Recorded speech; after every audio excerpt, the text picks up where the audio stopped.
Bonsoir Anne-Laure. Bonsoir. Alors, nous, on voit des visages qu'on connaît, il y a des personnes qu'on rencontre bien évidemment ce soir, donc vraiment n'hésitez pas à nous partager dans le chat si on se connaît, de quel endroit, contexte, quelle est votre région, où est-ce que vous êtes en ce moment, pour qu'on puisse un petit peu avoir un peu les histoires de chacun. On est très heureuse d'être Voilà. avec vous ce soir, hein. Vraiment, ça nous Mais fait plaisir. oui, on commence très très bien l'année et d'ailleurs, bonne année à tout le monde, Ah mais oui, nous sommes en avec plein nos dedans. ancêtres y compris. Alors, le temps que tout le monde s'installe, vous partagez que vous l'avez remarqué, nous sommes enregistrés ce soir. Vous donnez un petit point de prudence et de confidentialité sur notre soirée, puisque l'enregistrement ne prend que le visage d'Hélène et le mien. Donc, on passe le moment tous ensemble, bien sûr, mais pour le replay qui sera là, vous serez complètement tranquille avec ça. On était en train de vous dire qu'on était très heureuse vraiment d'être avec vous ce soir. On part pour un voyage d'à peu près 1h30.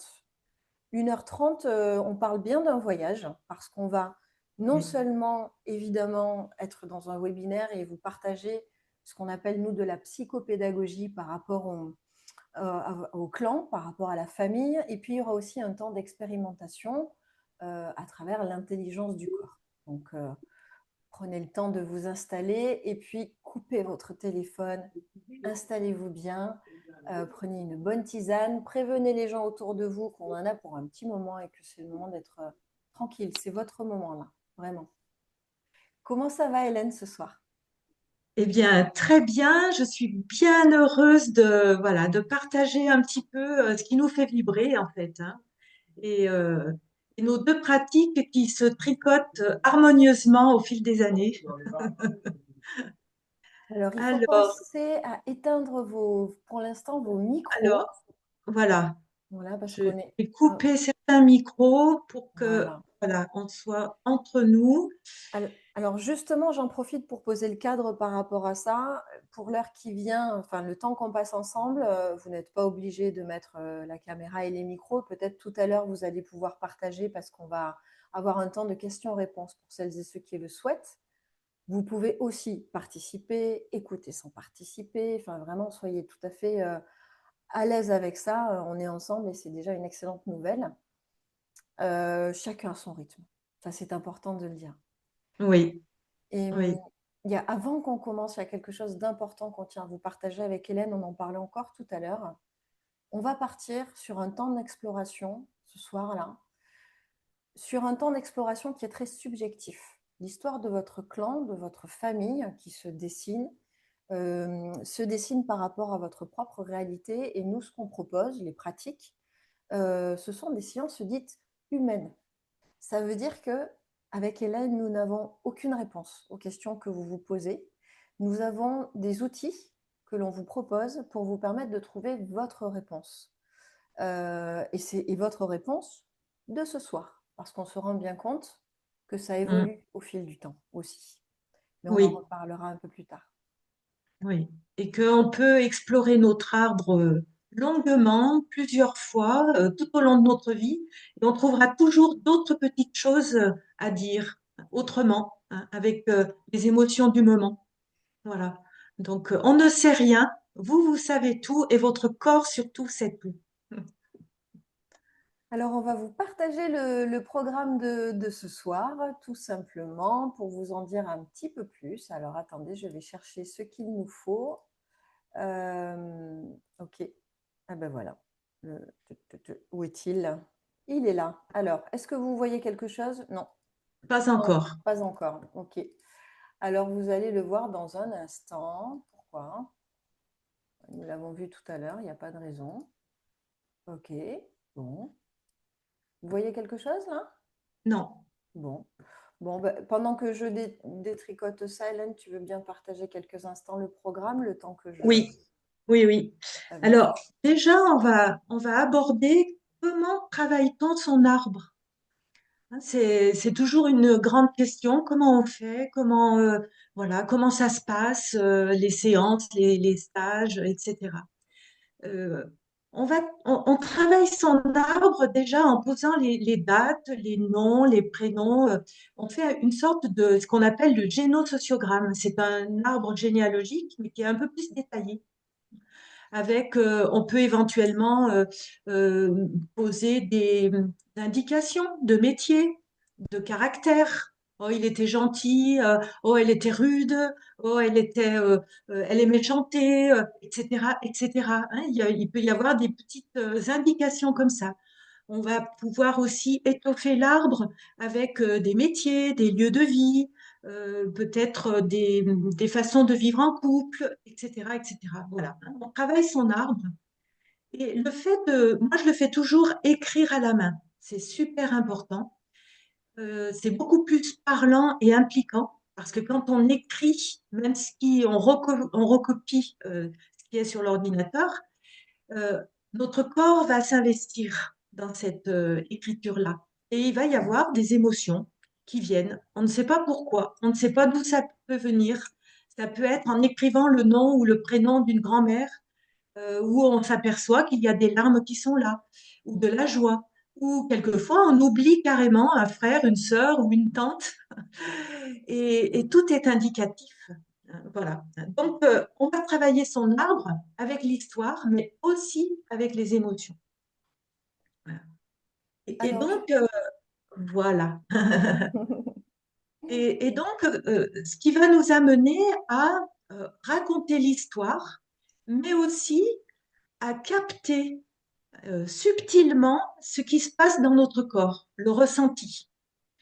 Euh, En faisant son arbre, on va se prendre conscience, parce qu'on l'a écrit et que du coup, il est écrit noir sur blanc en face de nous, de certaines répétitions de dates, de prénoms. Et ainsi, ça va nous amener à évoquer certaines personnes, ou peut-être qu'on n'avait même pas entendu parler. Hein. Je porte le prénom de mon arrière-grande-tante et je ne savais même pas qui elle était. Et on va essayer de broder autour de sa vie. Qu'est-ce que cette personne-là m'envoie comme message si je porte son prénom, si je suis née sur une date de conception, de naissance, de décès qui lui appartient. Voilà, il va y avoir ces liens-là. Donc, il va y avoir à chaque fois des émotions ou des ressentis du corps qui vont nous interpeller. Et donc, dans les séances, dans les stages, c'est un petit peu ce que l'on travaille systématiquement. Il vient se déposer là. Et quelquefois, on peut être très surpris. Donc, c'est ce côté subtil de ce travail qui va débloquer et libérer des informations. Je vais être touchée par quelque chose qui va émotionnellement être fort et qui va parler de mon histoire. Voilà. De la même façon que quand vous lisez un livre ou que vous allez voir un film, vous pouvez être touché par certaines situations, hein, certains personnages du livre, et peut-être que ces personnages-là viennent réveiller quelque chose qui résonne en vous, dans votre histoire déjà familiale. Et bien souvent, c'est des choses qui ne nous ont jamais été partagées. C'est plus souvent le cas d'ailleurs. Hein. On porte en nous ce que l'épigénétique va révéler au fur et à mesure des années à venir. On porte en nous toutes les informations appartenant à nos ancêtres, les cousins, les cousines, les tantes, les grands-oncles, etc. Voilà. Alors, comment aller chercher les informations inconscientes? On va vraiment euh, euh, faire attention à nos envies, nos désirs. Hein. Il y a des personnes qui viennent travailler un secret, mais elles ne savent pas lequel c'est. Mais elles sentent que ça va être plutôt financier, plutôt sexuel, plutôt un problème de filiation, etc. On va se laisser guider un petit peu. Et puis, nous, Stéphanie et moi, avec le regard extérieur, on peut avoir aussi des pistes à vous proposer et à vous suggérer. Voilà. Euh, c'est comme quand on tire le fil d'une pelote et que les infos arrivent. Quand on se met au travail, entre guillemets, et bien souvent, il y a une cousine qui va nous appeler en disant ah, ben, j'ai trouvé des infos sur l'arbre généalogique, alors qu'on ne savait même pas qu'on était toutes les deux dans une quête généalogique, par exemple. Et il va y avoir une attention particulière aux messages qui arrivent. Voilà. Donc, on est tous reliés entre nous et tous nos ancêtres nous aident aussi à établir ce côté d'enquête familiale. Moi, voilà, je me qualifie de détective des mémoires et on l'est tous à un moment donné. Parce que le sujet, c'est vraiment d'aller chercher dans le passé ce qui peut m'être utile au présent. Hein. On peut y aller par grande curiosité et c'est très bien. Et puis aussi, ce travail, il est dédié à qui? Il est dédié à des personnes aussi qui sentent que dans leur vie d'aujourd'hui, hein, on parle de celle-ci, eh ben, on a besoin de comprendre ce qui se passe parce qu'il y a des empêchements qui reviennent en permanence, des espèces de cycles comme ça qui nous empêchent de fonctionner, des personnes qui n'arrivent pas dans la sphère professionnelle à se réaliser comme elles le souhaitent, d'autres ça va être dans la sphère plus personnelle, le couple, etc. Et ces personnes-là vont dire je ne comprends pas, je bute toujours sur les mêmes problématiques et ça vaut le coup d'aller regarder ce qui se passe dans le passé, effectivement le couple parental et l'histoire de famille, mais bien au-delà aussi. Donc c'est un merveilleux chemin pour pacifier des problématiques qui sont là depuis un certain temps ou qui viennent d'émerger et où vous avez parfois immédiatement l'intuition ou parfois l'information bah, qu'en fait il y a un sujet avec l'arbre, hein, tout simplement. Et donc Oui, il faut. Un des chemins, c'est de plonger dans cette intelligence-là. Hmm. oui. Alors, on va arrêter le partage de l'écran quelques instants parce que avant de continuer, on va prendre un petit temps. Il y a des personnes qu'on rencontre là ce soir. Et donc, on va prendre un petit temps pour se présenter avant de continuer notre soirée. Hélène, tu nous as déjà dit que tu étais une détective, Sherlock Holmes du clan. Est-ce que tu veux bien nous en dire un peu plus sur toi pour qu'on te connaisse un peu mieux? Mais en fait, je suis tombée dans la marmite de la psychogénéalogie un peu par hasard. Le hasard fait bien les choses si on y croit. Et si on croit qu'il n'y a pas de hasard, eh bien, les choses se font quand même. La vie m'a amenée à chercher une nouvelle formation et j'ai eu la chance de travailler sur une formation issue des travaux de Chantal Rialan et de Jodorowsky. Et à l'époque, j'accompagnais des personnes en recherche d'emploi, entre autres, et je m'apercevais qu'il y avait des répétitions. Ils perdaient leur emploi au même âge que le père avait perdu l'emploi, par exemple, ou il y avait une mutation qui se faisait dans une région où le grand-père était allé habiter, etc. Il y avait des petites choses comme ça qui étaient un peu récurrentes. Et puis, à la même époque, à quelques mois près, j'ai découvert un secret de famille me concernant. Et donc, voilà, un peu intriguée, j'avais jamais fait mon arbre généalogique. Et cette formation m'a ouvert les yeux sur le fait que chaque famille, chaque clan a ses propres mécanismes, une logique. Et voilà, il faut qu'on trouve en séance ou en stage la logique du clan. Comment ça circule? Comment les événements sont parlés ou pas? Et comment ça s'imbrique et vient nous impacter 2, 3, 4 générations après? Donc en fait, je me suis aperçue pour mon cas, c'est que certaines solutions qui avaient été trouvées par mes ancêtres à une époque qui était révolue étaient toujours d'actualité. C'est-à-dire qu'on rentre dans un schéma, une empreinte comme quand on fait du ski de fond, par exemple, et on reste dans les traces, c'est beaucoup plus facile. Eh bien, ça fonctionne un petit peu comme ça, le clan.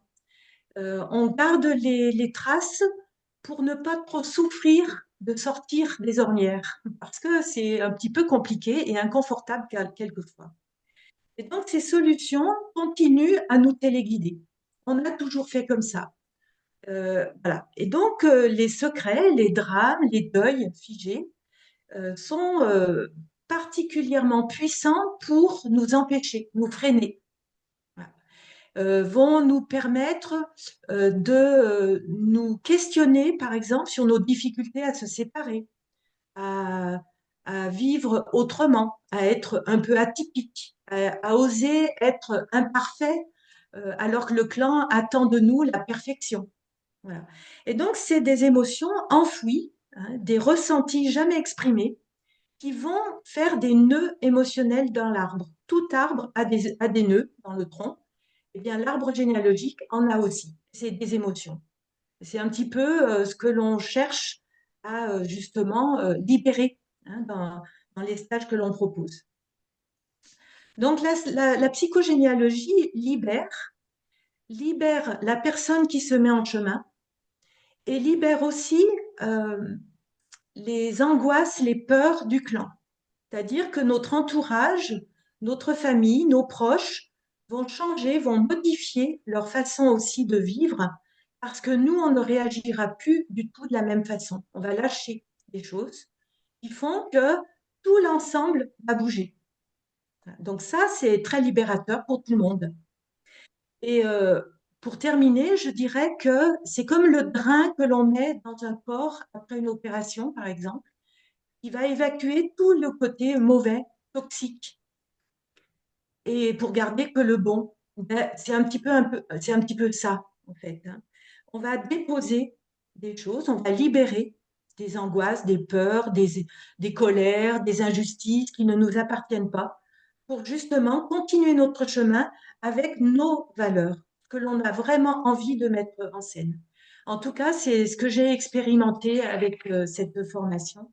Et ça fait plus de 20 ans que je travaille mon arbre encore, par petites touches. Voilà. On n'a jamais fini de toute façon. Alors, n'hésitez pas à nous partager dans le chat si vous avez déjà commencé à travailler dans votre vie, votre arbre généalogique, ou si vraiment c'est quelque chose de nouveau là ce soir, ou si vraiment vous découvrez complètement la pratique. Voilà, n'hésitez pas à nous partager ça. Et si vous avez des questions, des témoignages, vous pouvez les écrire. On viendra dessus, on n'en rattrape pas un, hein. Donc, en joie de partager ça. Je vais me Voilà. présenter quelques instants, moi aussi, par rapport à ce beau travail qu'on propose. Donc, moi, je suis Stéphanie Lopez, j'ai 47 ans aujourd'hui, j'ai une fille de 20 ans. Et jusqu'à mes 30 et quelques années, bon, bah, tout va bien. Je ne me pose absolument aucune question. J'avance dans la vie. Je me marie, j'ai un enfant, j'ai un métier, etc. etc. L'autoroute, pour ne pas dire le pilote automatique. Et puis, paf, le mur. Un jour, je me dis, mais en fait, cette vie-là, est-ce que c'est la mienne en fait? Des premiers questionnements arrivent. Et des questions que je me posais avec ma tête, et j'ai commencé à chercher dans les livres, en philosophie, etc. J'ai trouvé bien sûr des réponses, mais je n'ai pas trouvé mes réponses. Je n'arrivais pas à trouver un chemin de vie qui me convenait, qui résonnait, pour dire un mot qui me parle plus aujourd'hui. Et je me sentais un peu à l'arrêt dans ma vie, on le disait tout à l'heure, pour les gens qui travaillent leur arbre aussi. Il y avait quelque chose qui bloquait. Et puis un jour, je me suis retrouvée par le plus grand des hasards, pour pas dire par le grand hasard, dans un atelier de danse libre, en me disant, ben, voyons ce que c'est, j'ai envie de bouger. Et je me suis retrouvée à faire une expérience merveilleuse où en fait l'intelligence de mon corps s'est franchement manifestée et m'a permis de comprendre au sens pour moi noble du terme, pour pas dire intégré, expérimenté, de manière initiatique, un enseignement de vie que je n'aurais pas pu trouver dans un livre. Et ça a été un point de départ déjà de mon propre chemin, et ça a pris déjà évidemment des années, et ça continue encore, et Dieu merci, ça ne s'arrêtera jamais, parce que c'est un chemin difficile et merveilleux à la fois. Et en même temps, bah, petit à petit, voilà, j'ai commencé à explorer la pratique de la danse libre que je propose aujourd'hui, la pratique danser, être dansé, que je couple avec un outil que nous allons notamment utiliser en partie ce soir, qui est l'outil de la pratique de l'hypnose, de l'état de conscience modifié. Je préfère l'appeler élargi, parce qu'en fait, il n'est pas tout à fait modifié. C'est juste un autre état de conscience que moi, je qualifie de plus large que celui qui nous anime à l'instant où nous sommes en train de parler. Pour moi, on est au même plan, c'est juste qu'on ouvre un peu plus le regard sur ce que le champ d'information qu'on a dans notre cerveau peut nous apporter. On en parlera un tout petit peu plus tout à l'heure. Ça a changé ma vie en tant que femme, ça continue de la nourrir tous les matins en me levant, et c'est merveilleux. Et ça, au service du travail de l'arbre, au service du travail du clan, du transgénérationnel. Je dis bien que c'est au service du travail du clan, parce que le sujet, c'est ça, c'est tout ce qui se tisse au fil des générations, tout ce que j'ai besoin, moi, de détisser parce que ça ne m'appartient pas, ou tout ce que j'ai besoin de récupérer aussi parce que c'est précieux et j'avais oublié que ce truc-là, il était précieux. Et ben, c'est quand même, je trouve, très facilitant de le faire quand on est dans un état de conscience un peu plus vaste. En tout cas, c'est beaucoup plus juste. Voilà un petit peu pour la présentation. Hélène, est-ce que je vais mettre un exemple du coup, un cas d'école Oui, pour que vous puissiez oui. identifier qu'est-ce que ça veut dire travailler son arbre. Alors, je vous demande un instant parce que je ne suis pas sûre de moi. Oui, là vous l'avez, très bien. Est-ce que vous voyez bien le schéma? Alors moi, je le vois bien, oui. Ok, donc n'hésitez pas à me dire. Il est pleine page, donc ça va. Ok, Voilà. alors Hein. Hélène, qu'est-ce que Et c'est que cette voilà. géométrie? Donc, c'est un arbre succinct. Donc, euh, je rencontre cette jeune femme qui a des problèmes de couple. Voilà. C'est-à-dire elle s'engage et puis brutalement, elle a été quittée sans explication. Une fois, deux fois. En fait, elle était amoureuse de deux Espagnols et elle n'a pas su l'explication voilà, finale de la rupture. Elle a été amoureuse d'un Pierre passionné de montagne. Pour elle, son critère pour un compagnon ou un mari, c'est la montagne. Elle est passionnée de montagne. Elle aime beaucoup son frère Pierre. Et puis, elle ne sait pas pourquoi, mais l'Espagne. Bon, elle a aussi une crainte de la mort. Elle ne sait pas. Elle sent que ça rôde autour d'elle, mais elle ne sait pas. Cette jeune femme, elle a été élevée dans une famille où la mère, la grand-mère lui répétait régulièrement, les hommes, c'est compliqué. Se mettre en couple, c'est une chose. L'amour, c'est autre chose. L'amour, c'est ailleurs. L'amour, voilà, c'est plus loin, c'est voilà. Bon, donc c'était vague, mais elle sentait que quand elle était en couple, il y avait quelque chose qui coinçait. Bon, elle fait son arbre, voilà, et puis sa mère lui raconte. En fait, il faut dire d'abord que la mère dénigre toujours le père. Elle est toujours en train de minimiser ce qu'il fait, c'est un incapable, il est insignifiant. Voilà. Et elle le dit ouvertement à ses enfants. La mère lui raconte que l'homme idéal pour elle, c'est le prof d'espagnol de son fils. Son fils, Pierre, donc le frère de cette jeune femme, a eu un prof d'espagnol. Il ne s'est rien passé entre la mère et le prof d'espagnol. Mais pour elle, cette mère se disait, c'est l'homme idéal, l'homme parfait, il est cultivé, il est brillant, il parle bien, etc. Voilà. Donc en fait, on s'aperçoit déjà que la mère, elle est en couple officiel, mais que pour elle, l'amour platonique, l'amour, le rêve, l'idéal de l'homme, il est ailleurs. Elle ne le trouve pas dans le couple. Voilà. Ah, j'ai Oui, perdu ça le... je ne sais pas pourquoi. Hop, voilà. Voilà.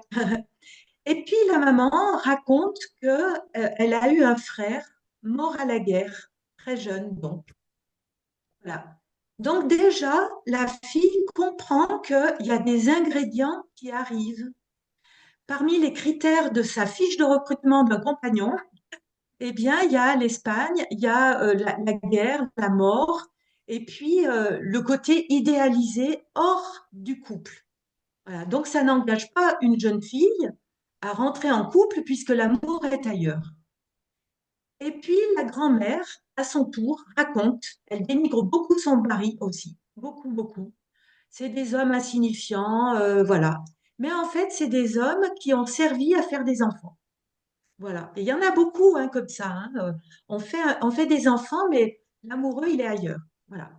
Et donc, cette grand-mère raconte qu'elle a un frère qui est mort très jeune aussi et qu'elle avait, avant de se marier avec le grand-père, elle avait eu un fiancé qui s'appelait Pedro, donc Pierre, espagnol, et qui est mort passionné de montagne. Il est mort dans la montagne lors d'une course. Une mort très, très brutale. Et en fait, ce deuil n'a jamais été parlé, fait, évoqué, puisque toute la famille disait, vous n'êtes que fiancés, heureusement, vous n'étiez pas mariés et vous n'aviez pas d'enfants. Donc, en fait, on lui a dit, bah, tu trouveras un autre mari, un autre compagnon, et les larmes sont restées en suspens. Le deuil, c'est ce qu'on appelle les deuils figés. Voilà. Et au-dessus, l'arrière-grand-mère, pareil, avait été amoureuse d'un prof d'espagnol et donc, pareil, il y avait le même schéma. Ça veut dire que, alors là, c'est un exemple très caricatural, je dirais, hein, où c'est vraiment bien inscrit, mais il y a souvent des ingrédients dans nos difficultés, dans nos expériences douloureuses, qui sont parsemés au fil des générations. On peut retrouver des choses comme ça similaires. Donc là, c'était vraiment le focus sur le couple, où la jeune fille a compris qu'en fait, il fallait d'abord que les mères et grands-mères fassent les deuils, rentrent dans des processus de peine, de chagrin, de douleur, pour se libérer de leurs émotions et que elle, en tant que fille, petite fille et arrière-petite fille, n'avait pas apporté ces émotions-là. Ça ne lui appartenait pas. Donc la peur de la mort, elle l'a travaillé de cette façon-là. On a repris un petit peu les processus de deuil et les deuils peuvent être travaillés même deux, trois générations après. Voilà. L'idéalisation aussi du professeur d'espagnol. Pourquoi l'idéaliser? Voilà, on a repris certains critères. Et de cette façon, elle a pu faire le pas de côté pour dire, OK, ça ne m'appartient pas. Je vais peut-être rencontrer quelqu'un qui est passionné de montagne ou pas. Je vais peut-être rencontrer quelqu'un qui est d'origine espagnole ou pas.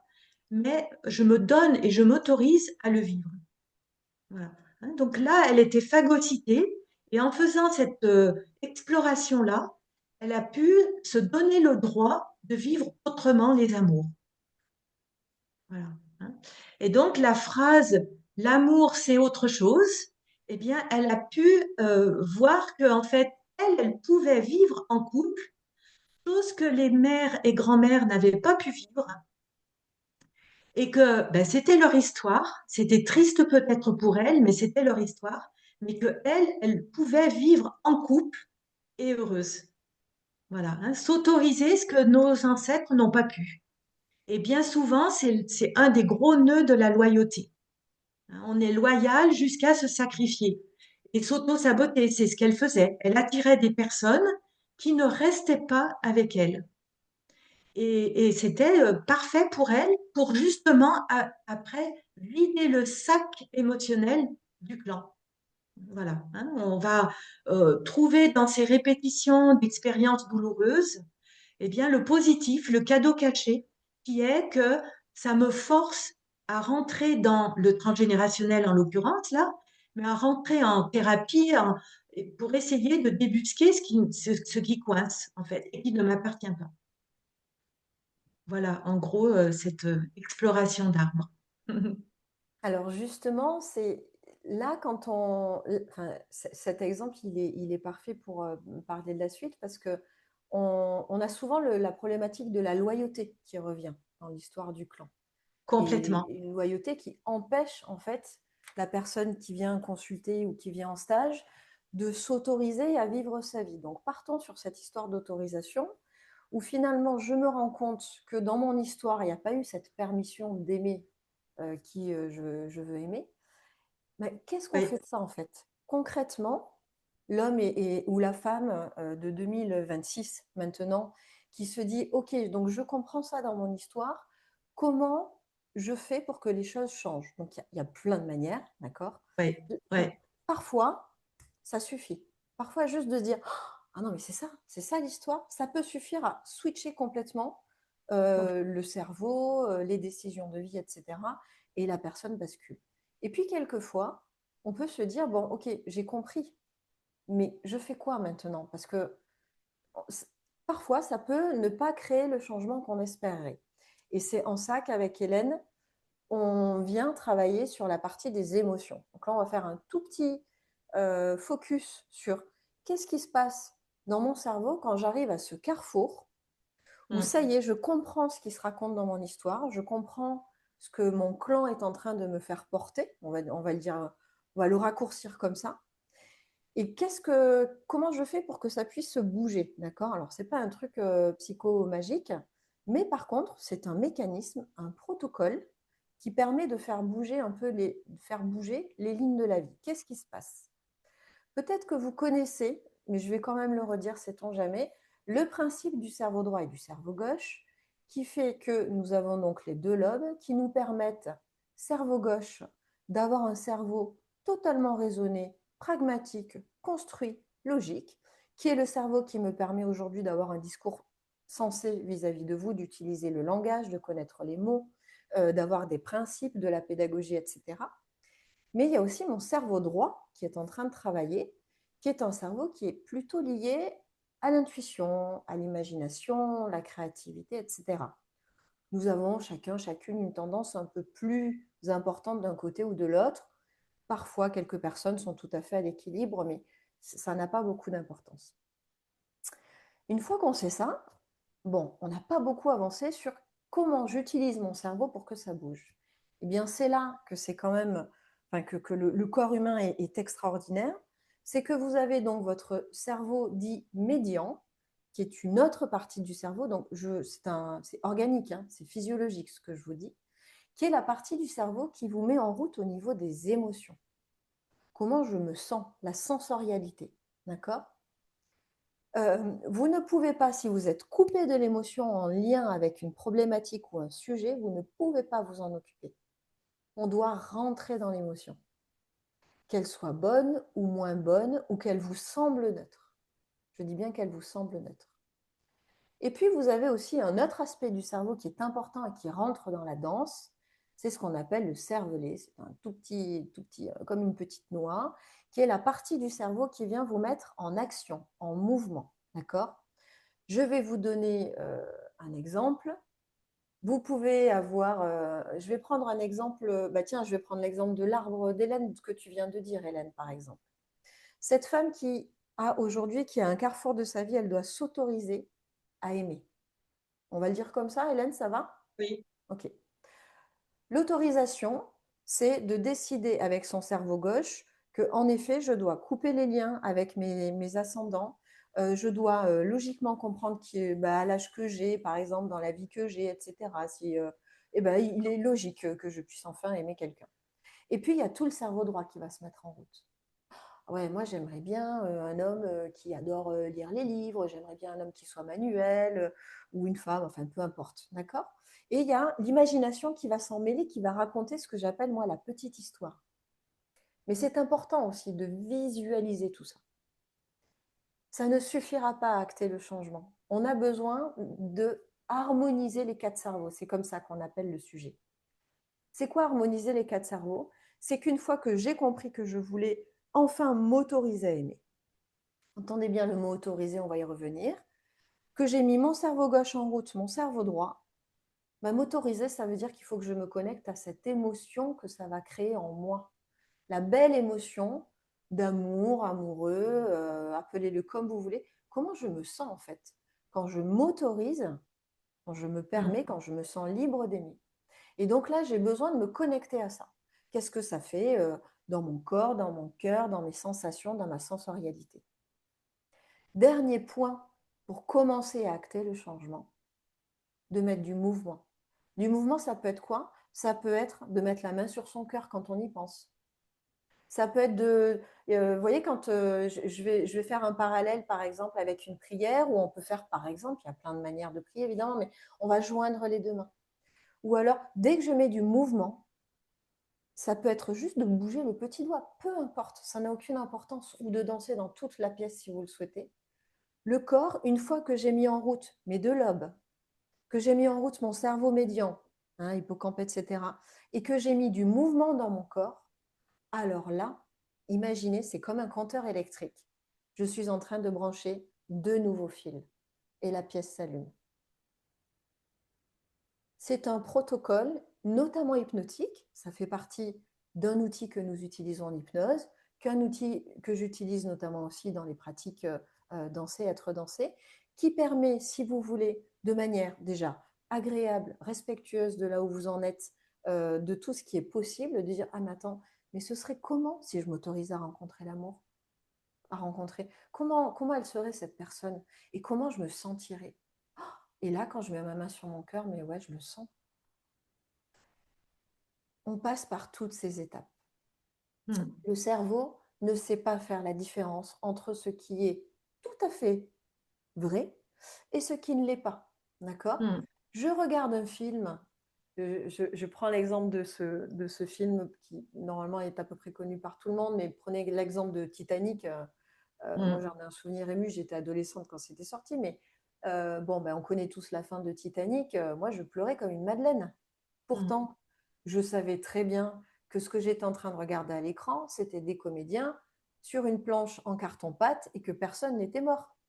Mais pourtant, j'étais connectée avec mes cerveaux à l'émotion que ces personnes ont dû vivre. Et donc, tout mon être pleurait. Et c'était des vraies larmes dans mon vrai salon, sur mon vrai canapé. Une véritable émotion. Ce qui veut dire que je peux aussi créer une belle émotion. J'ai cette capacité-là. Et ce qui veut dire que je peux créer à peu près l'état interne que je souhaite. Voilà, pour vous donner un petit Et, exemple. ce qui veut dire aussi qu'on est des éponges par rapport aux émotions de nos parents et entourage familial. On va pomper, capter l'émotion des parents et sans faire de différence entre notre propre ressenti et puis leurs émotions et leur propre ressenti à eux. Et en grandissant, par fidélité, on peut rester justement dans cette ambiance-là émotionnelle, avec des émotions qu'on peut porter toute une vie hein, si on n'y prête pas attention. On se, on se laisse vite embarquer là. Alors, on a déjà quelques témoignages, questionnements et on vous remercie. On va les prendre là. On va en prendre 2 ou 3 si tu es d'accord, Hélène. Vous dire qu'on va répondre à tout le monde, un petit peu comme ça va être possible entre. Mais là, par exemple, il y a quelque chose qui me vient, Hélène, parce que c'est important de le partager. Romain qui nous dit qu'il a un peu de mal à aller un peu plus loin pour établir son arbre que ses arrière-grands-parents. Ah oui. Voilà. Donc ça arrive assez souvent. Qu'est-ce que tu peux dire par rapport à ça? Alors déjà, pour des premières séances, stages ou autres, en psychogénéalogie, en général, on remonte aux arrière-grands-parents. On peut les avoir connus. En tout cas, on peut avoir des traces. Nos grands-parents ont pu en parler. Et donc, voilà. En général, si tout va bien dans un clan, au bout de 4 générations, les, les secrets, les gros drames ont une énergie qui s'épuise et voilà, qui va s'évaporer petit à petit, théoriquement. À moins qu'à chaque génération, on rajoute des secrets et autres drames, non parlés, bien sûr. Donc, en fait, pour une première base d'introspection familiale, on peut rester sur les arrière-grands-parents 4, 5 générations, hein, c'est suffisant. Et on a largement de quoi faire parler l'arbre. Voilà. Donc les dates de naissance, décès, mariage, divorce, et puis les prénoms et noms. Ce qui est important aussi, il y a peut-être certaines dates à noter. Par exemple, le départ à la guerre d'un militaire, voilà, ça va être la date du héros qui part ou qui revient. C'est des dates qui sont marquantes. Par exemple, un accident qui a profondément changé la vie de quelqu'un dans l'arbre, c'est une date qui est marquante aussi. Tous les gros drames comme ça peuvent être indiqués aussi. C'est des dates importantes. Voilà. Donc, on peut largement travailler, mais il y a certaines personnes qui peuvent ne pas avoir d'informations du tout. Et on peut travailler aussi, hein. Il y en a qui n'ont même pas les prénoms des grands-parents. On peut travailler aussi parce qu'on va faire appel aussi aux souvenirs familiaux, aux rituels de la famille, aux habitudes. Ça va être les façons d'avoir été éduqués, les habitudes religieuses, associatives, les engagements politiques, etc., qui vont faire que ça crée une trame d'habitudes et votre clan est formaté avec tout ça. Voilà. Donc, c'est important aussi de se dire, si on n'a pas toutes les informations, on peut quand même travailler. Si vous me dites que vous n'avez rien du côté papa et que vous avez tout du côté de maman, ben, je vais vous dire, on va chercher du côté de papa. Oui, mais j'ai rien. Mais c'est peut-être là où il y a les gros nœuds. Voilà, hein, les manques, les vides, c'est là aussi, ça interpelle beaucoup et c'est là où il y a souvent des choses à chercher. Mm. Voilà. Euh, je pense qu'on va continuer un petit peu après avec les témoignages et les partages. On va prendre le temps de vous proposer une expérimentation avec Hélène qui va durer à peu près un quart d'heure. Donc, je vais vous donner un petit peu le contexte. C'est une visualisation qu'on va vous proposer qui va vous permettre d'être dans un état de conscience un tout petit peu modifié, d'accord? C'est très léger. Ça ira exactement là où vous avez envie que ça aille ce soir. Vous pouvez être complètement comme vous êtes là avec nous, à nous regarder par exemple, et à juste écouter l'histoire comme si c'était une histoire. Vous voyez, comme quand on écoute une histoire le soir quand on est enfant. Ça peut être de dire, tiens, mais si je ferme mes yeux et si je me détendais pour vraiment jouer le jeu, puisque vous êtes chez vous en sécurité. Hélène veille, hein, c'est notre gardienne pendant que je m'occupe de vous proposer la visualisation. Voilà, de faire vraiment cette expérience dans un premier temps de relaxation, dans un deuxième temps avec la conscience que ne tient qu'à vous d'activer vos quatre cerveaux si vous le souhaitez, juste pour voir ce que votre corps, l'intelligence de votre corps bien sûr, peut avoir envie de vous nommer dans votre présent d'homme et de femme d'aujourd'hui, de ce 8 janvier 2026, à ce moment-là de votre vie, à l'âge que vous avez, à ce moment-là de votre année. Voilà, qu'est-ce que votre arbre pourrait vous amener ce soir comme information ou peut-être autre chose. Donc là, on va vous proposer de partir pour un petit quart d'heure. L'idée, c'est si vous êtes plus à l'aise, vous pouvez fermer la caméra si ça vous pose problème. Ceux qui me connaissent savent qu'on a complètement l'habitude de ces moments-là. Je vais faire un tout petit réglage parce que j'aime bien vous partager parfois un peu de musique. Donc, je vais faire un petit test pour que chacun, chacune s'assure bien d'avoir ce qu'il faut. Ne bougez pas, je vous en dis un petit peu plus. Est-ce que si j'ai des petits pouces en l'air, c'est que tout va bien. Merci Isabelle, merci Sylvie, super. Ok. Voilà. Alors, ce que je vous propose, si c'est possible pour vous, soit de vous installer dans votre canapé, dans votre lit, sur votre chaise où vous êtes. Si vous êtes assis, assise, c'est bien d'avoir les pieds qui touchent le sol, d'accord? C'est bien dans un petit moment de fermer les yeux si vous le souhaitez. C'est un temps qui est très doux, d'accord? C'est très agréable. Donc vraiment, n'hésitez pas à vous faire ce cadeau à l'endroit qui vous va. Si à un moment donné, ma voix, vous la perdez parce que vous êtes dans la musique ou dans autre chose, quelque chose qui vous vient, ben, c'est très bien aussi, hein. Il n'y a absolument rien à réussir. Il y a juste à se dire, ben, tiens, voilà, on fait cette proposition, ben, pourquoi pas? Voilà. Je vous souhaite un beau voyage. Voilà, prenez le temps vraiment de vous installer, de trouver la position de votre corps qui vous convient, de mettre le son qui vous convient aussi par rapport à la voix qui vous accompagne, et puis de savoir qu'à tout moment, si votre corps a besoin de bouger, bien sûr, hein, vous pourrez bouger, et puis si vous préférez rester immobile pour rentrer dans quelque chose d'un peu différent, c'est possible. Prenez ça comme un temps de relaxation,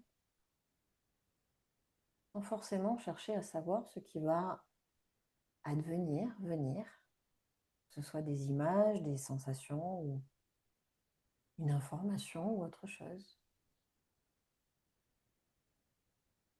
Voilà, et de savoir que si c'est possible, pour vous aussi c'est agréable, c'est tout à fait possible de fermer vos yeux, de les laisser vraiment se fermer pour rentrer dans une forme d'expérience minimum relaxante, pour ne pas dire de plus en plus agréable.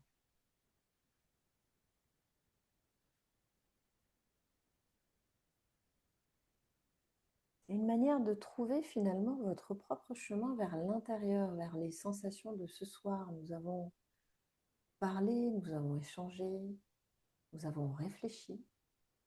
Et là, un temps un peu différent. Un temps où vous êtes complètement libre de suivre la voix ou bien de la laisser devenir comme un son au loin. Vous êtes aussi libre de prendre tout ce qui résonne et vraiment de laisser glisser ce qui ne vous appartient pas.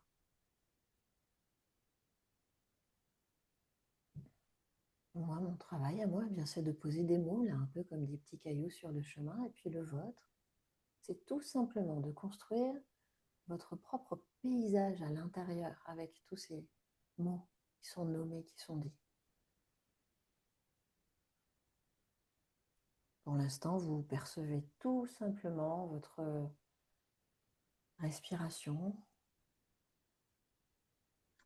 c'est-à-dire l'inspiration et l'expiration qui sont déjà dans leur propre voyage.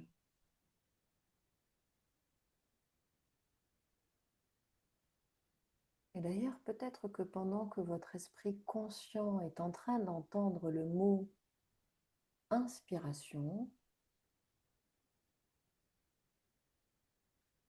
il est possible qu'il y ait quelque chose d'un peu plus ancien en vous, quelque chose qui sait, qui est déjà en train d'entendre le mot inspiration autrement.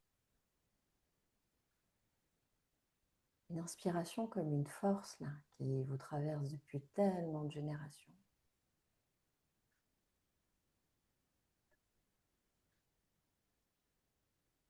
Une inspiration qui a peut-être habité vos ancêtres un jour.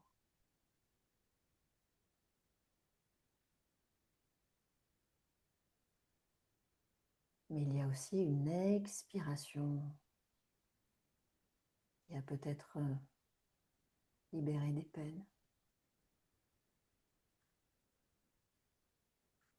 En tout cas, il y a ce souffle qui est en train de vous relier complètement à la fois à l'instant présent et à la fois à tous ceux qui vous ont précédé.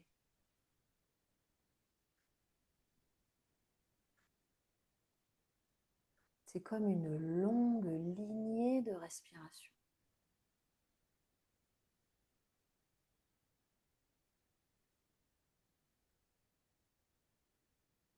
Et je tiens à vous dire d'ailleurs que si un mot ne vous convient pas, si une image ne résonne pas, eh bien vous pouvez complètement la transformer, la laisser flotter parce que votre inconscient sait exactement ce dont il a besoin ce soir. Exactement. Ça n'est pas la voix qui vous guide.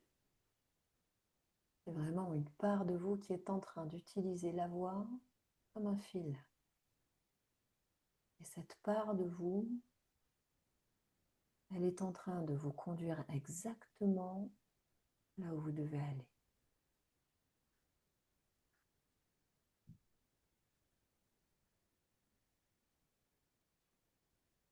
Et vous pouvez écouter les mots autant que vous pouvez écouter l'espace entre les mots.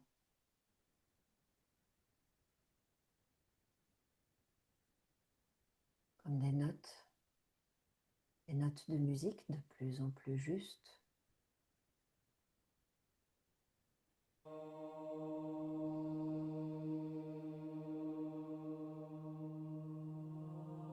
Et de rentrer dans cet espace où finalement quelque chose de plus vaste peut se déployer.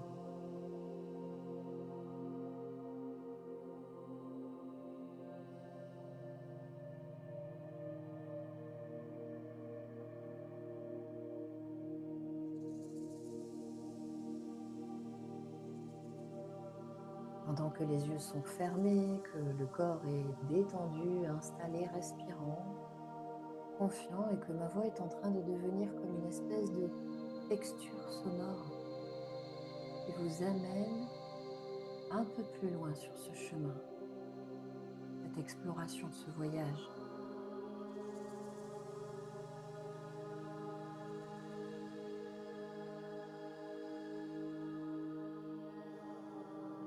chemin qui peut prendre toutes les formes, un chemin qui peut être un escalier, un sentier en forêt, un tunnel ou quelque chose de complètement différent. Prenez le chemin. C'est le vôtre. Il n'appartient qu'à vous.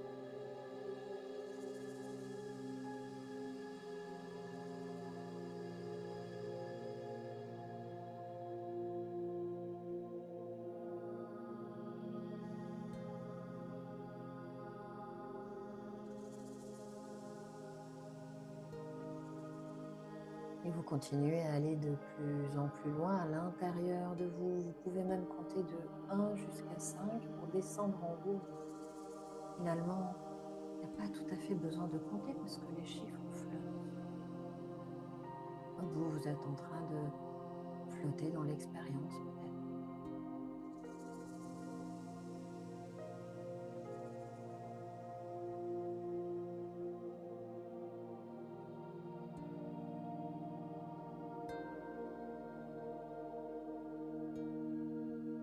Prenez le temps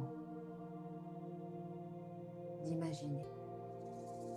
Imaginez un endroit, un lieu qui peut vous sembler d'ailleurs familier, même si vous ne l'avez jamais visité. Un endroit en nature dans lequel vous vous sentez en sécurité. Une clairière, une forêt, peut-être au bord de l'eau.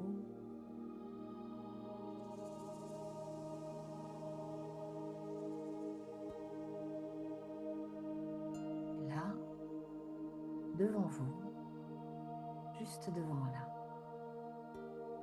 il y a un arbre magnifique.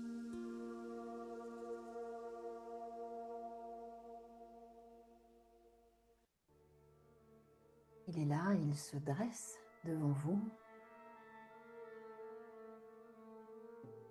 Et tout de vous est en train de savoir que devant vous, là, c'est votre arbre généalogique.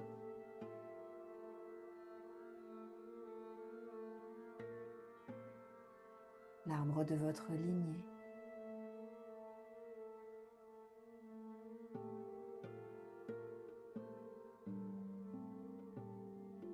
Cet arbre qui porte en lui toutes les mémoires, qui porte toutes les forces, toute l'intelligence de tous ceux qui vous ont précédé.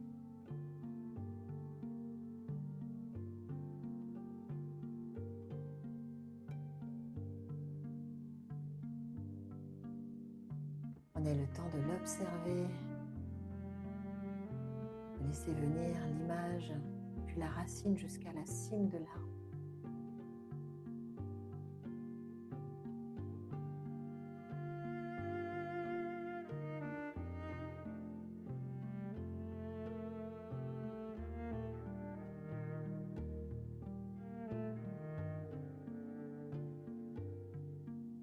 De regarder comment est son tronc. Est-ce qu'il est solide? Est-ce qu'il est noueux?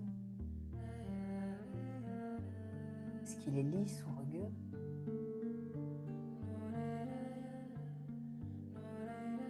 Est-ce qu'il est marqué par les années, ce tronc?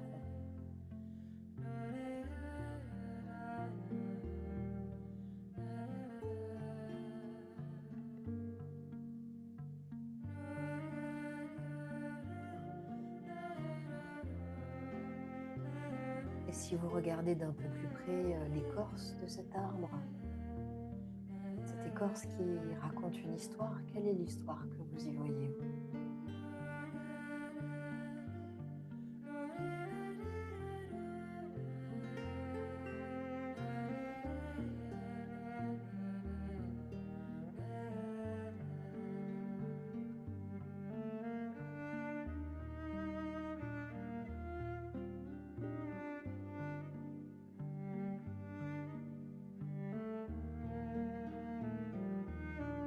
Et quelques instants maintenant pour plonger dans les racines. Elles sont comment ces racines? Est-ce qu'elles plongent profondément dans la terre? Est-ce qu'elles sont plus en surface? Est-ce qu'elles s'entrelacent?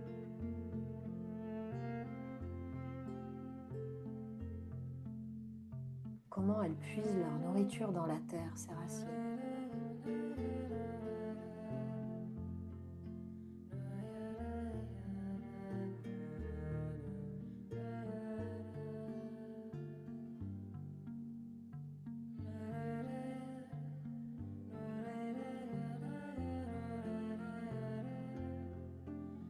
Prenez un temps aussi pour regarder les branches. Est-ce qu'il y a des feuilles? Est-ce qu'il y a des fruits? Peut-être des fleurs?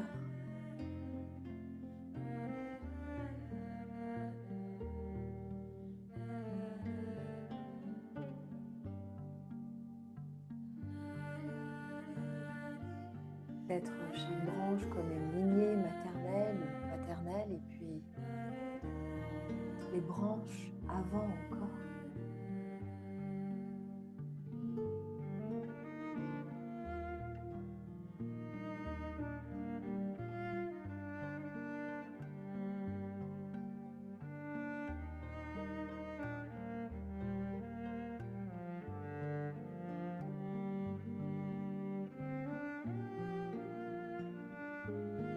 Puis quelques instants, pendant que vous êtes en train de laisser une part de vous observer cet arbre, eh bien, une autre part de vous peut prêter attention aux sensations de votre corps.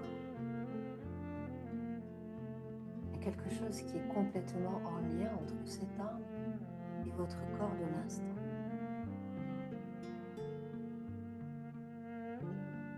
Peut-être qu'il y a une zone qui attire votre attention,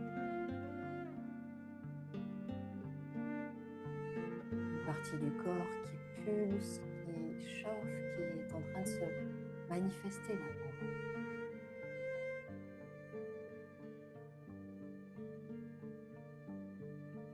Peut-être les épaules qui sont là, peut-être le ventre ou les jambes, peut-être le cœur.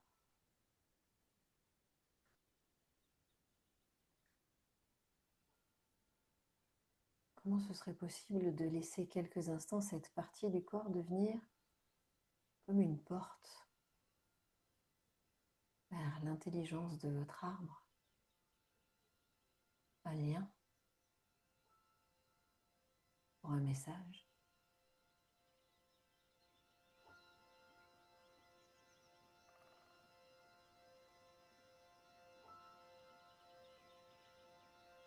Et ma voix va vous laisser quelques instants pour une partie de votre corps rendre en connexion avec cet arbre qui est là. Et d'ici quelques instants, ma voix reviendra vous chercher.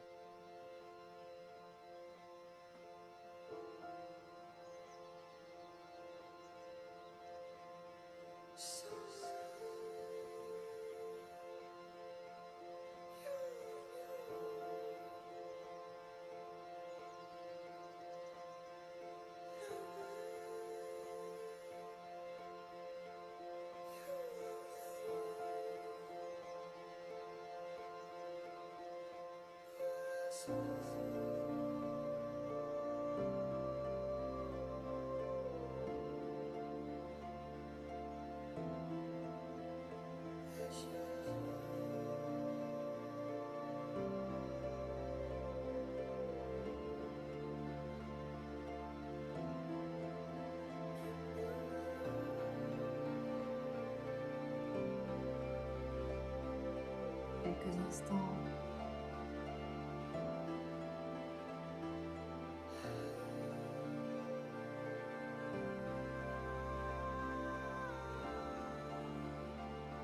Il n'y a rien à chercher, il n'y a rien à réussir.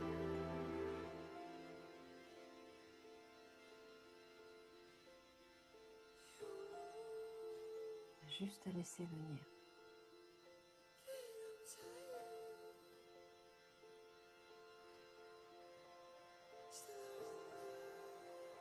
Et ma voix revient vous chercher.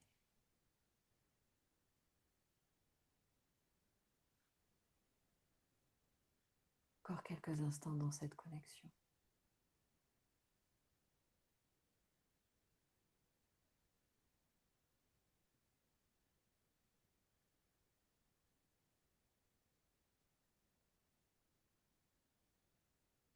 Puis petit à petit, que ce soit des images, que ce soit des sensations, que ce soit quelque chose que moi je ne peux pas nommer, mais qui soit vraiment là pour vous, là, vous allez pouvoir prendre le temps tranquillement de remercier peut-être votre arbre, de remercier votre corps pour cette expérience, de remercier cette intelligence qui vous traverse et petit à petit là, de lâcher ce fil invisible qui est là pour revenir dans la sensation du corps de l'instant avec nous. Un peu comme si le voyage avait son propre retour, vous allez laisser les images s'estomper doucement, de garder ce qu'il est bon de garder et puis de laisser partir le reste. Et juste de sentir à nouveau le contact de votre corps sur le support sur lequel vous êtes, mais c'est une conscience un peu différente qui est en train aussi d'entendre peut-être les sons de la pièce dans laquelle vous êtes, de sentir que votre respiration peut commencer à être un peu différente.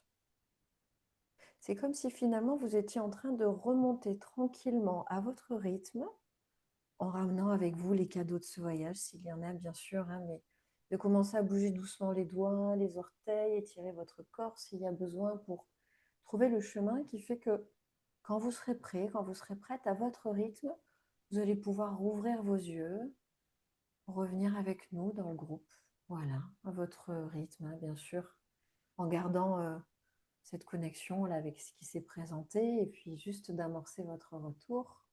Bienvenue à chacun, à chacune. Et puis vraiment de prendre le temps de revenir. Parfois on a besoin de boire un verre d'eau, on a besoin de se frotter les yeux, on a envie de s'étirer comme si on se levait du lit. Mais alors vraiment n'hésitez pas, allez-y comme ça. Pour vous dire, tiens, ben oui, il y a Hélène, il y a Stéphanie, il y a le groupe. Hop, bonjour, rebonjour. Et puis un petit temps pour celles et ceux qui sont déjà avec des mains un peu plus agiles et le contact avec nous. Si vous avez envie de nous faire un partage d'expérience de ce qui émerge pour vous, de ce qui se manifeste ou pas. Enfin voilà, hein, c'est pas un exercice à réussir particulièrement. S'il y a quelque chose qui est venu, et c'est bienvenu. Enfin voilà, vraiment, c'est un retour plus qui peut permettre de continuer à tisser cette forme d'intelligence en lien avec votre arbre généalogique. Voilà, pendant ce temps-là, je vois que le monde est là, ben, presque. Presque, il nous en manque encore un peu. Est-ce que tout va bien, Hélène? Tout va Ouais, bien. ok, L'arbre peut nous retenir dans les branches, hein, aussi. c'est vrai. C'est vrai, vraiment, n'hésitez pas à nous partager comment ça va. C'est toujours intéressant. Et puis, évidemment, vous vous doutez bien que l'inconscient vient se manifester. On peut parfois être un peu étonné de ce qui se passe ou de ce qui ne Oui, se passe pas, parce que parfois, quand on a des attentes, on se dit, tiens, alors moi, mon arbre généalogique, ça va être ceci, cela, puis c'est autre chose qui arrive. Alors, Morgane qui nous dit, c'est fou, je suis partie loin, il y a eu des émotions de tristesse au début, et puis je me suis comme endormie, je ne me souviens pas du reste. ah, Super. Alors, merci Morgane pour ça, parce que ça me permet de dire que s'il n'y a pas de souvenir, c'est pas grave. L'inconscient, il n'a pas besoin de ramener toujours au conscient, à l'instant T, hein, bien sûr, euh, une info. Cette info, ça veut juste dire qu'elle va revenir un petit peu en différé à un autre moment. Peut-être, parce qu'on se connaît, Morgane, peut-être que ta prochaine danse va faire un lien avec ça. Enfin, voilà. Ça peut de temps en temps avoir besoin de différer. Et puis, effectivement, parfois, la fatigue fait que le corps s'en va un peu. Parfois, c'est des résistances, parfois, c'est de la fatigue, parfois, c'est un fusible merveilleux qui dit OK, on mettra l'info un peu plus tard. Et c'est très bien aussi. Super, merci. moi j'ai senti la force du clan, la présence des ancêtres. Au niveau de mon ventre, il y avait quelque chose de très fort, ouais, très, voilà, très, très subtil en même temps. Mm. La puissance des ancêtres. Et alors, ben, Isabelle aussi, figure-toi, j'ai senti une force et une puissance en observant le tronc très large et noueux, beaucoup de frissons dans le dos et ensuite dans les bras lorsque tu as parlé des branches. Ouais. Incroyable, ouais, c'est merveilleux. C'est Ouais. merveilleux de voir comment le corps et l'arbre arrivent Oui. à... Bon, moi, je sais pas si... On peut pas se lasser de ça. C'est pas possible. Bon. C'est tellement beau. Alors, Anne-Laure, avant que tu mentionnes l'arbre devant nous, mon lieu dans la nature était au sommet d'un palmier surplombant une grande forêt au bord de l'océan. Puis l'arbre était ce palmier, j'étais stupéfaite. Pas de branches, juste des feuilles tout en haut avec des fruits, genre noix de coco. Il s'est passé beaucoup de choses qui parlent de mon besoin de me reconnecter à la source. Hmm. Ah, bravo, hein. Oui, Excellent. ouais. Alors toi, tu as anticipé, tu y étais déjà. C'est incroyable, incroyable d'avoir déjà voilà, le cerveau qui donne les infos. Ouais, ouais. Romain qui a directement connecté avec une de ses grand-mères. Il y a Hmm. clairement de la résonance entre ce qu'elle a vécu et ce que je peux vivre. Ah, ouais. Super d'avoir mis le doigt dessus. Mm. Ouais. Isabelle, on devient addict. Oui, oui aussi. À qui le dis-tu? Oui, Isabelle nous a partagé, pour celles et ceux qui veulent aller un peu plus haut, et merci pour ça, Isabelle, un beau témoignage de ton expérience dans le stage que nous avons partagé, hein, puisque tu as déjà participé à un stage de dialogue avec le clan, et que c'est vrai que les participants reviennent. Hmm. C'est ça qui est beau dans ce travail, c'est que je travaille mon arbre généalogique et vous savez, c'est vraiment ce plus je travaille sur ça et plus je peux aller chercher une branche particulière. Il y a une histoire qui arrive, une information. Et donc, chaque année, quelque chose peut se tisser. C'est ça qui est merveilleux. Et, dans les stages ou dans les consultes, on va se focaliser sur une problématique qui va servir un petit peu d'entrée dans l'arbre, quitte à élargir après. Et donc, les problématiques, elles sont infinies parce que la vie, elle est très imaginative pour nous envoyer des belles expériences à vivre. Donc, des problématiques, on en a toujours. C'est vrai, c'est vrai. Virginie Mhm. nous partage qu'elle a de l'émotion en voyant l'arbre, tronc large et noueux et immense branche éparse avec des feuilles. Une petite montée de larmes, sensation au niveau du ventre, des frissons m'ont traversé. Des bribes Hmm. d'images du bois, une fenêtre avec de la dentelle comme rideau, des fleurs violettes Hmm. et des croix. Waouh. Alors Incroyable. là, voilà, Ouais. quand on a des informations comme ça, c'est bon d'aller voir.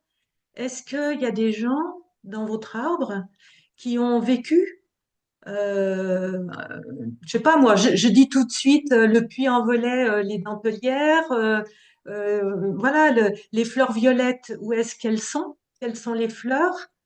Les croix.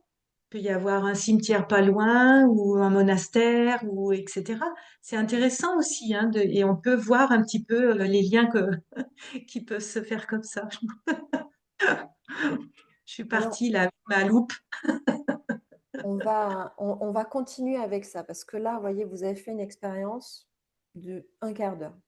Voilà, pour les personnes qui nous partagent des choses. Donc, en fait, il y a plein de manières de travailler ce sujet-là. Et Hmm. on va vous présenter les différentes manières si vous avez envie d'aller plus loin pour pouvoir travailler votre histoire et puis évidemment votre propre présent, hein, tout simplement. Euh, en tout cas, on espère que ces quelques principes pédagogiques et cette expérience déjà vous montrent, en tout cas on le souhaite, la puissance de l'outil. Hein, c'est incroyable. Donc, il y a plein de manières de faire. La première, c'est d'être en autonomie, je dirais. Par exemple, nous, avec Hélène, tous les mois, on a une chaîne YouTube sur laquelle on propose des lives avec des thématiques très précises. Et donc, vous pouvez dire, bah, le mois dernier, on a parlé de l'idéal dans le clan. Hélène nous a partagé plein de principes là-dessus. On est sur les addictions le mois prochain, Hélène, c'est ça, hein, je crois, dans le clan. La culpabilité. C'est la culpabilité, c'est ça, c'est le mois d'après les addictions. Voilà, Oui. on vient tisser une thématique particulière et on en parle. Et ça, vous avez des heures et des heures de live, on a plus de 100 000 vues là-dessus. Vous pouvez déjà, je dirais, comprendre énormément de choses sur votre propre histoire et c'est déjà super. Hmm. On reste dans la compréhension puisqu'on est en train d'écouter un discours et rappelez-vous des cas de cerveau, ça, parfois ça peut suffire à créer du changement dans votre vie, parfois ça ne l'est pas. Donc, comment vous pouvez faire si vous voulez avancer un peu plus? Bon, bah, après, il y a un principe très clair, c'est de venir nous rencontrer en consultation, hein, découvrir votre arbre avec Hélène, travailler avec vos quatre cerveaux avec moi. Et puis après, il y a une autre possibilité encore, c'est d'avoir une espèce d'accélérateur comme ça, de compréhension dans votre vie, et de dire, OK, moi, en fait, j'ai envie de m'adresser à mes quatre cerveaux, je veux me consacrer à ça pendant un temps précis, c'est-à-dire pendant un week-end, pendant un stage, et je veux comprendre, je veux expérimenter et je veux transformer, Mm. par exemple.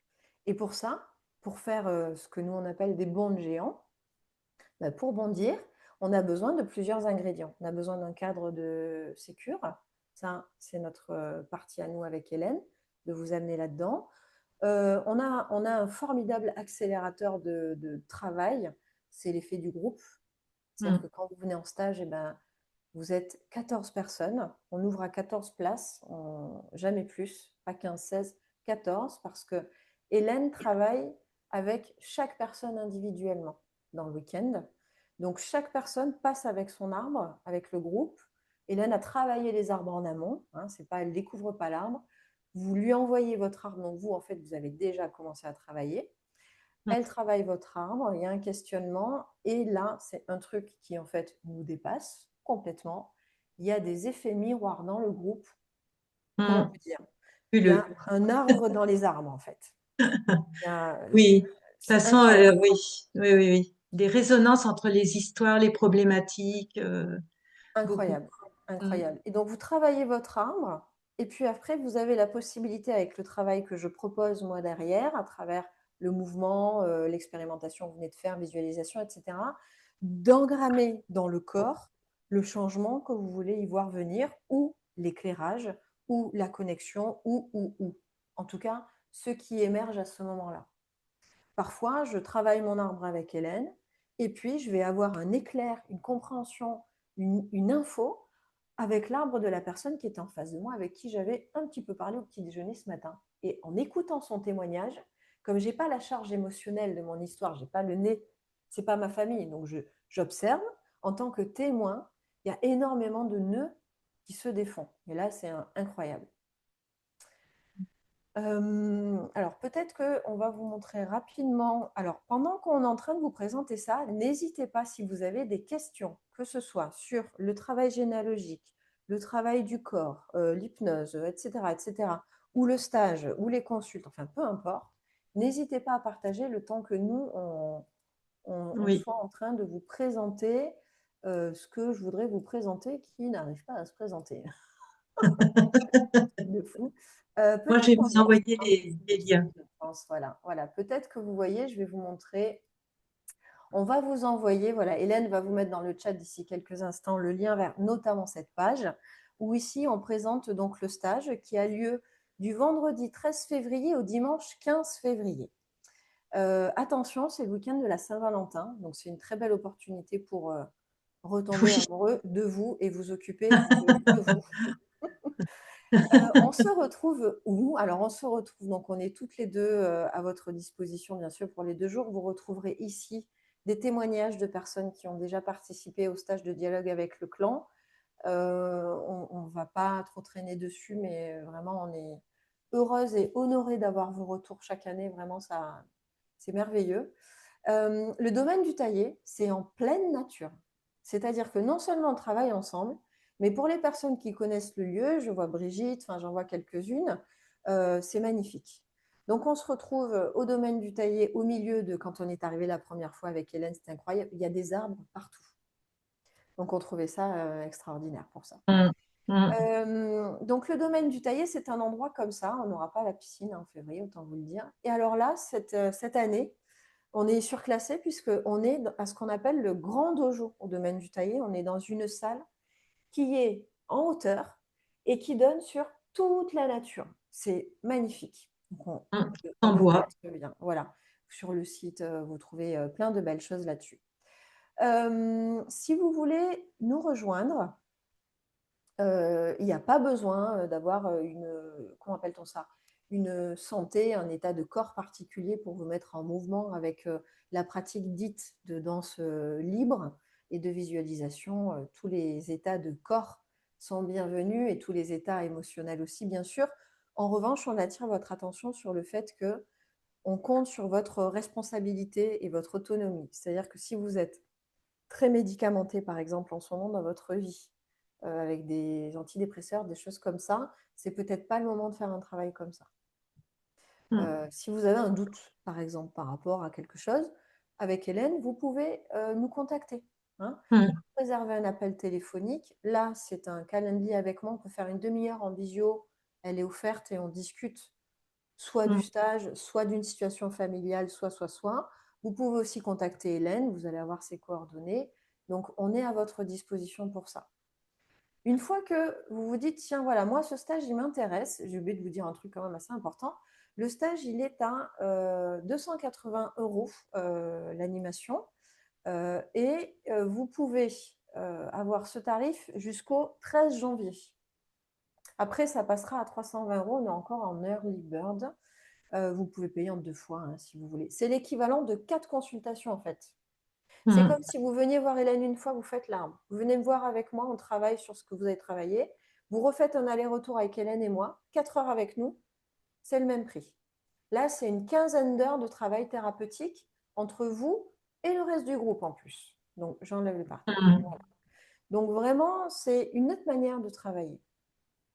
Il y a quelque chose d'important sur le stage qu'on va vous partager, c'est que ça ne va jamais. Alors, c'est éminemment puissant, c'est transformateur. En revanche, ça ne va pas plus loin que ce que vous êtes prêt ou prête à aller Oui. voir. Mm. Le cerveau est tellement bien fait que de toute manière, il ne vous y amène pas. Ouais. C'est comme s'il y avait un curseur où l'inconscient dit tiens, on va visiter ça, ça non, on n'y va pas. Hop, voilà. Ça peut être très joyeux, très léger, ça peut être très profond, enfin, ça prend la tonalité. Impliquant, oui. Voilà. Oui. Qu'est-ce Oui. que, qu'est-ce que tu peux nous partager, toi, Hélène, Moi, je là-dedans? dirais qu'il y a un avant et un après quand même. C'est une expérience, voilà, qu'il C'est faut, vrai. voilà, qui modifie des choses, des comportements après. Mm. On réagit plus de la même façon, à certaines situations.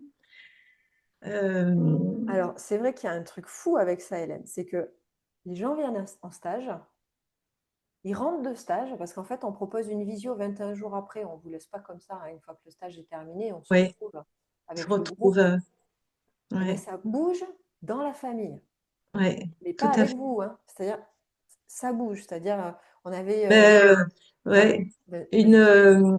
une participante qui était un peu en froid avec son père Mm, et qui, voilà, la relation était compliquée depuis très, très, très longtemps. Et le dimanche matin, il appelle et il laisse un message à sa fille qui était en stage, donc qui n'a pas répondu, mais elle a eu le vocal. Et il lui disait, je pense à toi, je t'aime, voilà. Et elle l'avait pas vu depuis quelque temps déjà.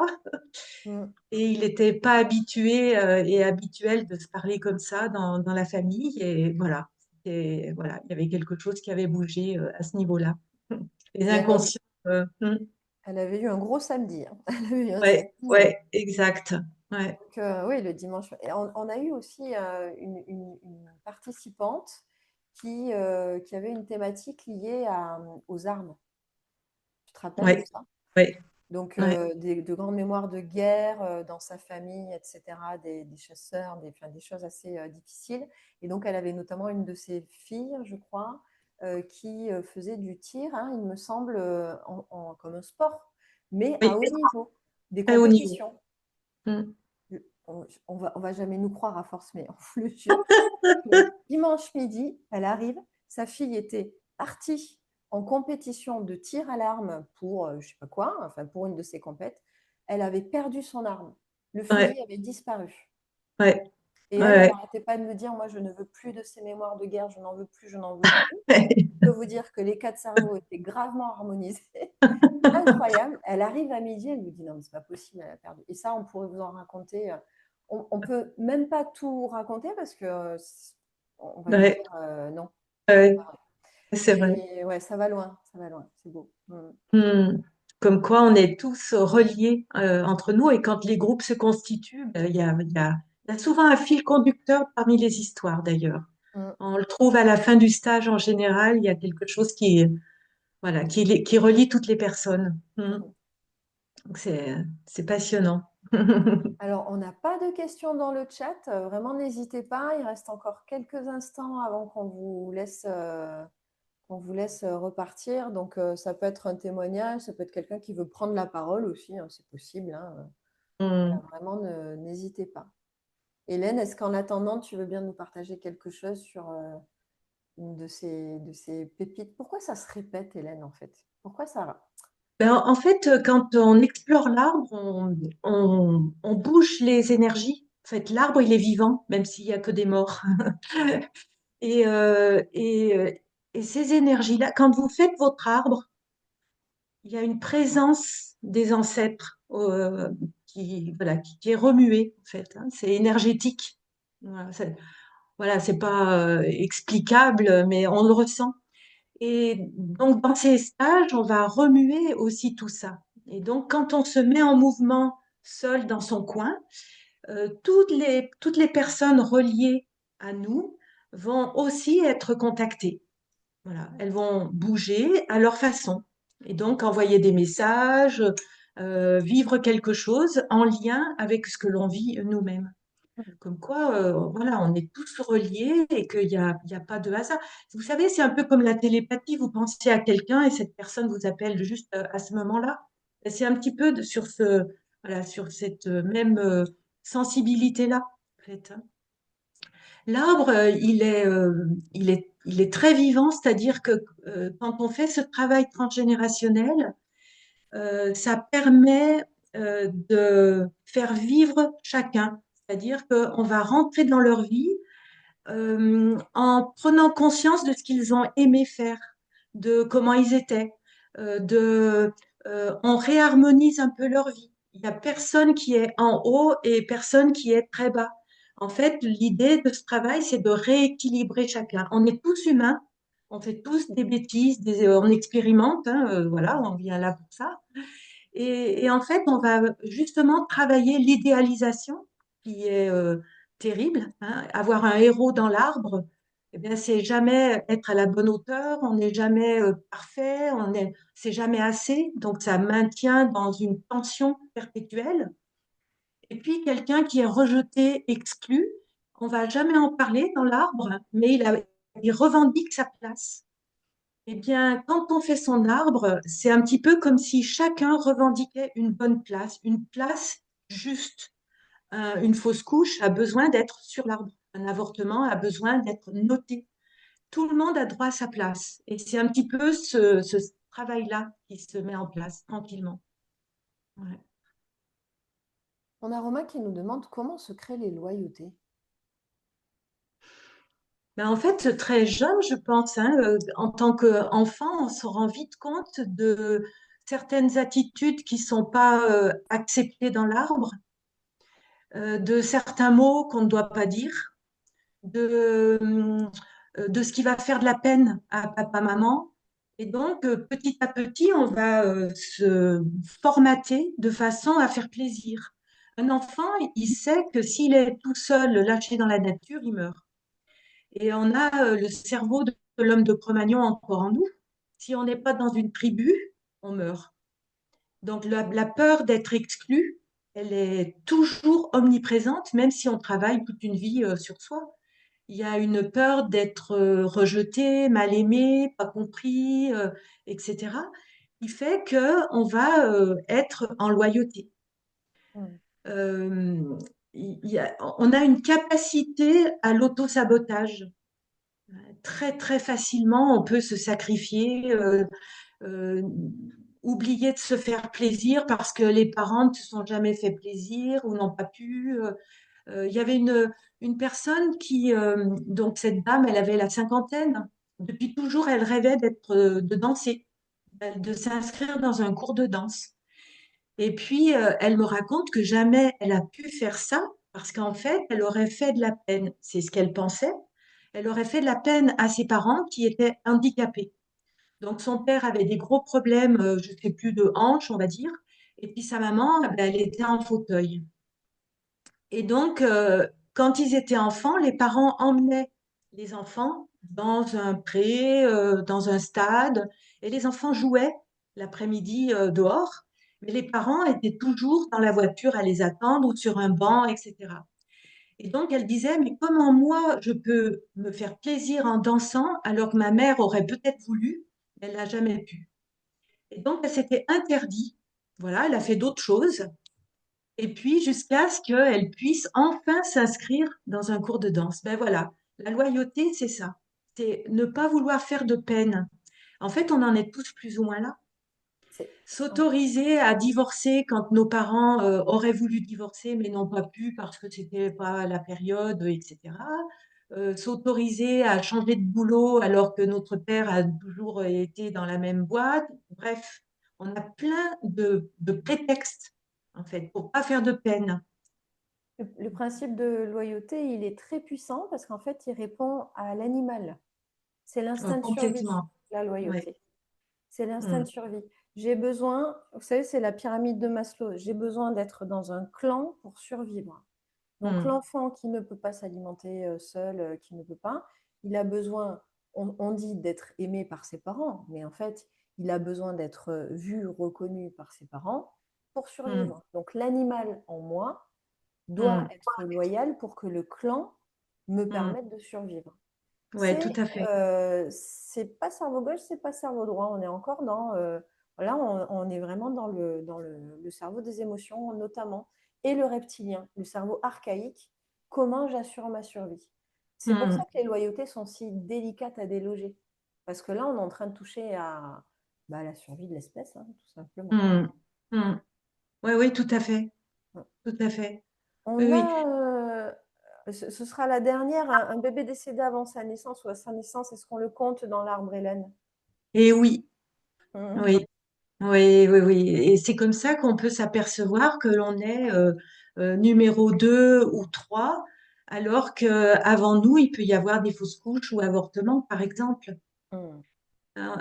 Personne ne veut être exclu de l'arbre et donc ces bébés-là, quelquefois d'ailleurs, ils sont très transformateurs. Si c'est un enfant qui meurt, par exemple, de maladie, les parents peuvent s'investir dans une association, voilà, changer leur vie. C'est des petites âmes fulgurantes qui viennent nous envoyer un message, quelque part. Un bébé décédé avant, un enfant qui naît après, il n'a pas du tout le même vécu dans l'utérus et dans l'attente de la grossesse qu'un enfant qui n'a pas eu la mort avant. Mhm. Donc, la maman va être peut-être plus anxieuse, craintive, avoir peur de le perdre. Donc, du coup, avec une pression particulière, l'enfant, de toute façon, dans l'utérus, il sent s'il y a eu la mort avant lui ou pas. Mhm. L'utérus n'est pas du tout le même. Donc, oui, oui, c'est important de les noter. Et d'ailleurs, ça peut être l'occasion de découvrir un secret. Hein. Une maman qui a avorté et qui s'en veut énormément, qui culpabilise beaucoup, eh bien, voilà, ça va forcer justement à parler, en fait, à évoquer. Alors, je fais une petite aparté parce qu'on arrive au terme du webinaire et en fait, on a deux souhaits avec Hélène. Donc, le premier, c'est de respecter l'horaire pour les gens qui veulent que ça s'arrête à l'heure qui a été nommée. Et le deuxième, c'est de répondre à toutes les questions. Donc, à partir de maintenant, déjà, on vous dit, première chose, c'est que vous avez un petit cadeau d'Hélène dans le chat en pièce jointe Voilà, je pour les viens de le personnes qui transmettre. sont là, qui vous propose un premier travail d'introspection, si vous le souhaitez, avec quelques questions pertinentes, si on a envie d'y répondre. Donc, merci Hélène pour ce cadeau que tu donnes au groupe. Et puis, à partir de là, pour les personnes qui souhaitent y aller, ce sera évidemment complètement OK. En revanche, on voit qu'il y a encore, mettons, une question, on va prendre le temps d'y répondre. Euh, Hmm, c'est de Maria, c'est peut-être Christine ou Caroline, je ne sais pas, pardon si j'ai pas le prénom, mais n'est-ce pas plutôt de la peur de l'échec quand on a. Alors, on parle des loyautés, hein, et donc elle est en train de se demander, est-ce que c'est pas plutôt la peur de l'échec quand on a eu des parents qui nous ont transmis une certaine façon de voir ou une éducation stricte? hmm, Alors, ça, c'est une modalité. ouais, C'est dans cette famille-là, il y a probablement quelque chose qui veut que ça marche dans ce chemin-là. donc strict, borné, canalisé. Et donc, pour leur convenir dans ce chemin qu'ils ont tracé, j'y réponds. Je dois réussir. Hein, la peur de l'échec, c'est le souhait de réussir. Donc, c'est une des modalités du besoin de reconnaissance de mon clan. Mm. C'est Et pas d'ailleurs, systématique. dans une fratrie, on peut avoir un enfant qui suit la trace et Mm, puis un autre enfant qui est rebelle mm, et qui va justement être toujours contre, en fait. Hein. L'idée, c'est ça aussi. Mais des deux côtés, on n'est pas libre. Hein. Si on respecte trop le modèle ou si on se rebelle toujours, on n'est pas libre. mm, L'idée de ce travail, c'est de choisir un petit peu ce qui nous convient. Il va y avoir des choses strictes qui vont nous convenir et puis des choses où on a envie justement de faire à l'opposé. Voilà. La peur de l'échec, ça vient aussi titiller qui a échoué dans l'arbre. Est-ce que quelqu'un a été jugé comme justement nul, pas bon, voilà, et donc un peu dénigré? Et donc, il peut y avoir ça aussi que les parents n'ont pas solutionné. Hein. Eux, ils vont dire, bah alors, euh, pour pas être celui qui est rejeté, moi, je vais faire en sorte que ça soit très strict chez moi et très contrôlant du coup. Voilà, ça peut être aussi voilà, la peur de l'échec. Comment c'est vu dans le clan? Le mot réussite dans un clan, ça veut dire quoi? Qu'est-ce qui se cache derrière ce mot-là? La réussite sociale, la réussite financière, la réussite d'une vie bien remplie, associative, d'engagement. Voilà, il va y avoir plein de choses qui se cachent selon les clans. Il va y avoir une orientation particulière. Voilà. Merci Hélène pour toutes ces belles infos. Ensuite, voilà, je suis née après le bébé décédé. Oui, donc il y a forcément une attente qui est particulière. Le bébé suivant, il est attendu Mm, voilà, d'une autre façon, avec plus d'anxiété. Voilà. Donc l'enfant, il est piégé là-dedans. Et donc toute une vie, il peut avoir cette impression que la vie, elle est dure, il faut être anxieux, il faut être un peu toujours sur le qui-vive. Voilà.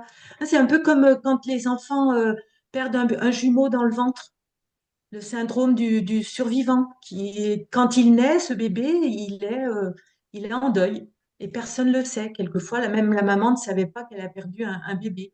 C'est un petit peu ça aussi, on est un petit peu anxieux des séparations, des ruptures et de la mort.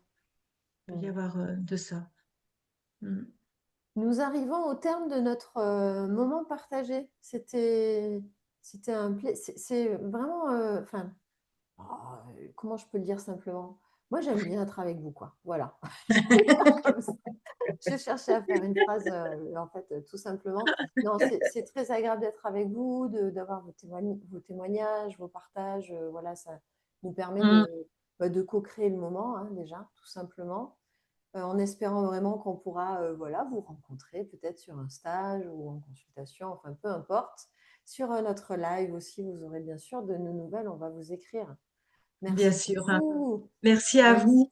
Merci. Et osez être imparfait dans un clan qui est parfait. Bonne soirée à tout le monde. Merci, merci à Merci. vous. Merci Merci, beaucoup. Merci. merci, Au revoir. merci. Au revoir. Bonne soirée.